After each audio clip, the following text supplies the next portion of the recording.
Os bolsonaristas estão prestes a serem novamente humilhados pelo Arthur Lira. Porque desde a operação do Carlos Jordi de busca e apreensão, eles estão apavorados. Eles temem que os próximos alvos sejam eles.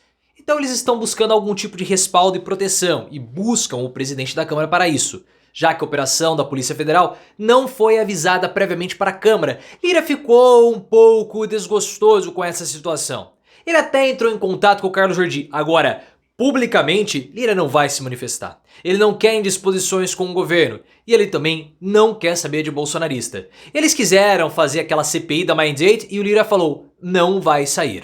E o que você acha dessa postura do Arthur Lira? É um aceno para o governo Lula? É uma dificuldade de conciliação? Os bolsonaristas estão apavorados? Se você curte essas humilhações aos bolsonaristas, deixa o like e se inscreva no canal. Como você ficou sabendo, viu essa semana, o deputado federal Carlos Jordi sofreu busca e apreensão na sua casa e também no seu gabinete na Câmara dos Deputados. Ele fez todo um auê, se vitimizou, né? Algumas pessoas falavam ou falaram que essa busca e apreensão ela não teria muito respaldo para acontecer porque os indícios seriam frágeis.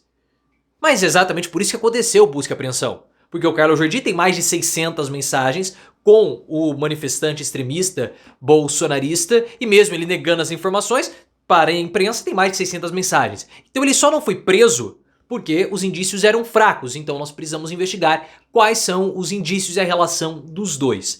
Só que essa operação da Polícia Federal, ela descumpriu, podemos colocar assim, uma tradição que existe do Poder Judiciário com o Poder Legislativo.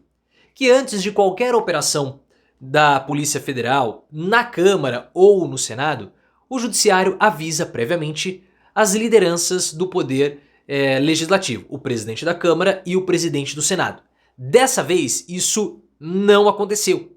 O Arthur Lira foi avisado pela Polícia Legislativa, o que causou um mal-estar.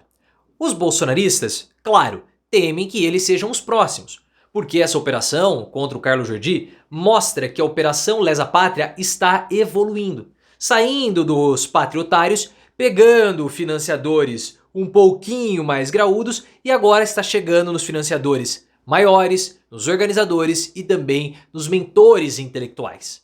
Nós temos deputados que estão sendo investigados e outros que também podem sofrer buscas e apreensões. Tentando se resguardar, os bolsonaristas eles vão atrás do Arthur Lira e pediram uma reunião, eles fizeram uma reunião completamente desesperados, segundo informações da revista Veja, e eles querem uma reunião com o Arthur Lira, porque o Arthur Lira ficou desconfortável e não gostou da forma como Alexandre de Moraes conduziu a investigação e a busca e apreensão dentro da Câmara dos Deputados. Os parlamentares ainda não tiveram essa reunião com o Arthur Lira, mas o Lira ficou de conversar com o Jordi e ele fez, por telefone. Ele pegou, bateu um fio para o deputado Carlos Jordi e solicitou que os advogados do Jordi enviassem para o Arthur Lira os autos da situação, os autos do processo, da investigação, para depois o Arthur Lira se manifestar publicamente. Ou seja, o Lira enganou todo mundo, né? Eu vou falar com ele, tudo bem, ligou, fez o meio de campo dele com os bolsonaristas, vai pegar os autos do processo, vai falar que vai analisar e não vai fazer absolutamente nada. O Ricardo Noblat do Metrópolis disse, o Lira ele vai ignorar completamente o Carlos Jordi. Óbvio, o Arthur Lira tá enganando essa gente, tá humilhando os bolsonaristas. Essa é a grande verdade. Porque no passado, em 2023, havia uma situação parecida com a Carla Zambelli. A Carla Zambelli sofreu busca e apreensão no seu gabinete por conta da relação dela com o Walter Delgatti Neto, o hacker de Araraquara.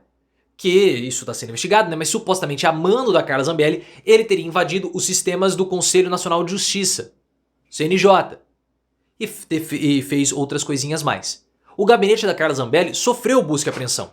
Na época, os bolsonaristas tentaram algum respaldo junto ao Arthur Lira e o Lira ficou em um completo silêncio. E o mesmo deve se repetir agora. Porque vocês acham que o Arthur Lira vai querer se indispor com o judiciário? É claro que não. Mas o legislativo tá atacando o STF via Senado. O Arthur Lira não tá pautando nada, não quer entrar nessas disputas com o judiciário. O que ele quer é acalmar a situação. Tanto que As PECs que foram aprovadas no Senado estão na Câmara, o Lira sentou em cima e não vai sair. Não vai. E ele não quer dar palco para bolsonarista. Quando houve todo aquele caso da Choquei, Minds8, você lembra disso? Os bolsonaristas não falam mais nada. Falei pra vocês, esse assunto vai esfriar e eles vão depois buscar uma outra coisa. Ninguém mais fala de Choquei, Minds8, a polêmica mudou. Mas na época, ou seja, na semana passada, quando a polêmica estava quente, deputados bolsonaristas começaram a falar da possibilidade de ser instaurada uma CPI contra a Minds8. O Lira já cortou o barato deles, falou, eu não vou dar palco pra vocês. Não vou dar palco. Isso não vai ser aberto, porque ele não quer dar palco para os bolsonaristas e o próprio Arthur Lira avalia que foi um erro tanto a CPI do 8 de janeiro quanto a CPI do MST. Porque nada foi investigado, as duas CPIs acabaram em pizza e nós tivemos momentos ali constrangedores para o Congresso, devido à bagunça dos bolsonaristas. Ah, isso foi bom para eles porque eles cresceram politicamente, apareceram, vão ter votinhos aqui e acolá, mas para a imagem do Congresso não ficou legal. Pega mal. E o Lira quer ser conhecido não como alguém que pautou questões morais, ele quer ser conhecido como um reformista. Tanto que, no dia da promulgação da reforma tributária, houve lá umas vaias ao Lula. O Lira ficou desconfortável, ele pediu para parar, os bolsonaristas não pararam. E depois ele teve um bate-boca com o deputado bolsonarista do Partido Novo, Marcel Van Hatten, no plenário. O Van Hatten começou a chilicar, a espernear. O Lira falou assim, olha, deputado, você já acabou o seu tempo. Aí o Lira chamou uma outra bolsonarista, o Van Hatten continuou brigando, batendo boca, ofendendo. O Lira foi curto e grosso, falou assim, eu não cortou o microfone do Van Hatten e falou o seguinte, eu não vou mais tolerar esse tipo de palhaçada, ou esse tipo de brincadeira, ou esse tipo de atitude. Porque ele não quer dar palco para os bolsonaristas. O Lira, pessoal, ele tenta se equilibrar em uma situação que é difícil. Porque ao mesmo tempo que ele tem que ser governo, ele precisa ser bolsonarista também, precisa fazer aceno aos bolsonaristas. O Lira precisa ser governo porque depois que ele terminar o mandato dele como presidente da Câmara, ele quer um ministério. Porque esse é o caminho mais fácil para ele continuar em evidência, continuar poderoso para disputar o Senado contra o Renan Calheiros em 2026 em Alagoas.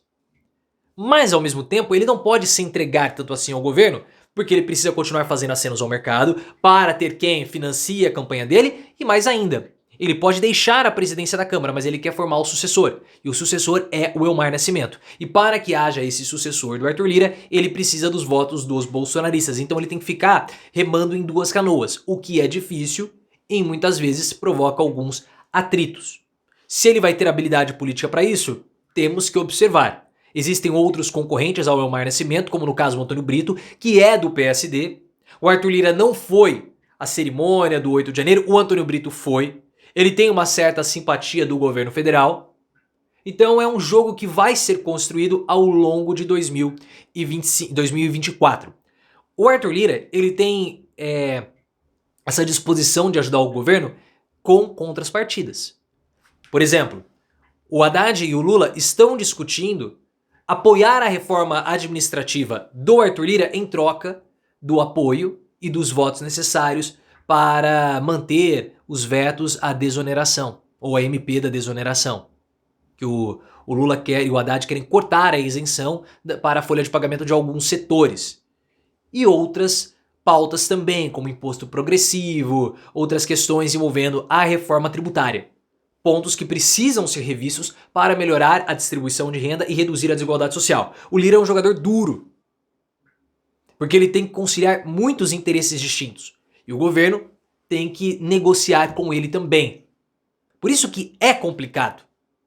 E ele não quer que o ambiente de negociação seja tumultuado, seja atrapalhado por bolsonarista fazendo estripulia. Se os bolsonaristas pelo menos o ajudassem a negociar com o governo, mas eles não fazem isso, então o Lira não está nem aí para eles.